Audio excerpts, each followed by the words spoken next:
Aku lahir dan dibesarkan di sebuah desa di Pulau Bali.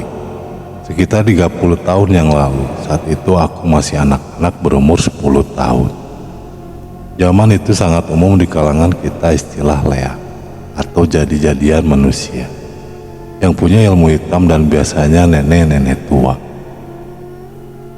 Ada seorang nenek tua tetanggaku yang saat itu banyak dibicarakan oleh kalangan anak-anak memiliki ilmu hitam. Karena memang dari pembawaannya agak menyeramkan. Menurut orang-orang tua waktu itu, jika orang memiliki ilmu hitam lea, maka orang itu akan jarang menyisir rambut, jarang membersihkan diri, sehingga memang kelihatan kucel dan menyeramkan. Ayah dan ibuku saat itu juga tahu mengenai pembicaraan orang tentang nenek tetangga itu, sehingga aku dan kakakku untuk tidak bermain ke rumah nenek itu. Dan jikalaupun harus lewat rumahnya, kita harus buru-buru dan jangan pernah mau makan pemberian nenek itu. Nenek tetanggaku ini hidup sendiri karena suami dan anak satu-satunya telah meninggal.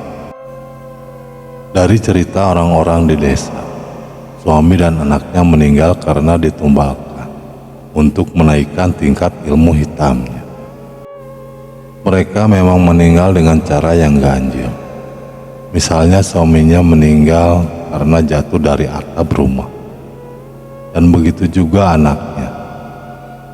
Meninggal karena jatuh ke sumur ketika masih berumur 3 tahunan.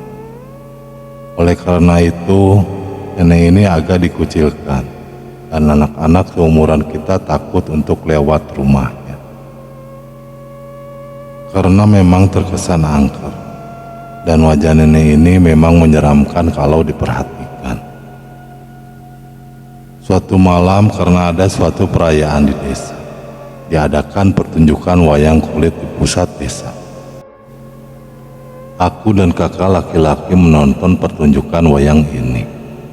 Rupa-rupanya pertunjukan wayang selesai pada tengah malam. Karena tidak terasa kita menonton sampai selesai.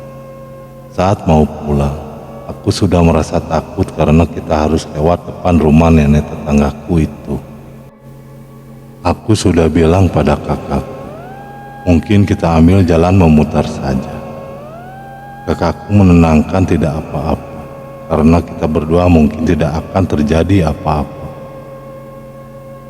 Jalanan di desaku sangat sunyi pada tengah malam.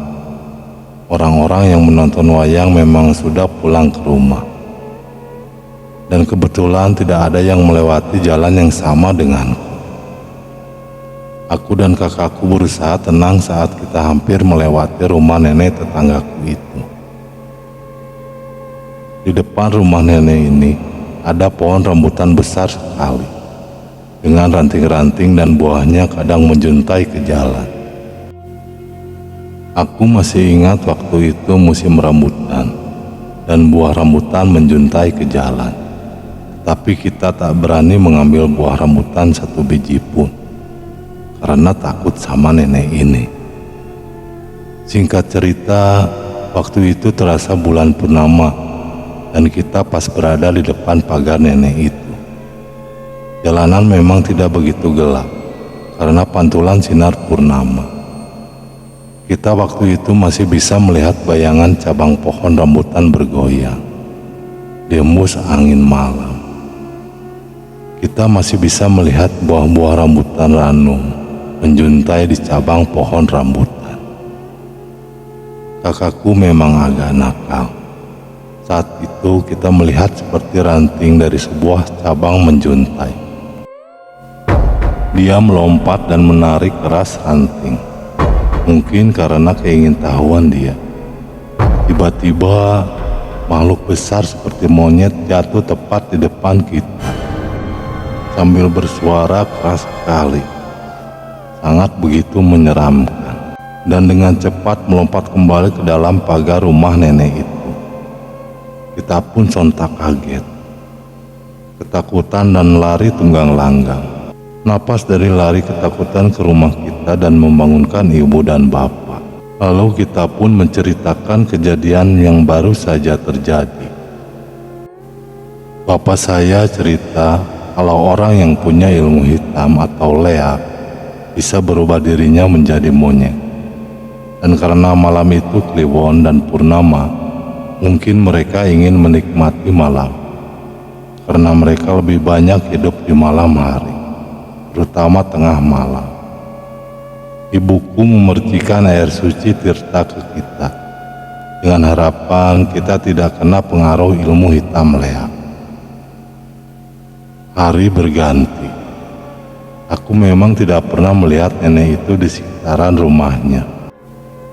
Sampai akhirnya salah seorang keluarga jauhnya dari desa tetangga cerita ke ibu kalau nenek Sakti tidak bisa bangun lagi.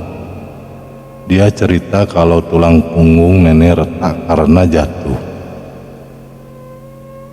Waktu itu aku berpikir, apakah monyet besar yang tanpa sengaja ekornya yang dikira ranting kering tarik oleh kakak dan mengakibatkan kera itu jatuh terjerembab ke tanah.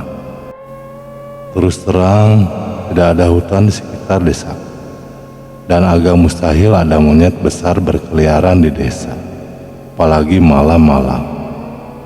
Sampai sekarang, kejadian itu masih menjadi misteri, dan hanya aku dan kakakku dan orang tuaku yang tahu.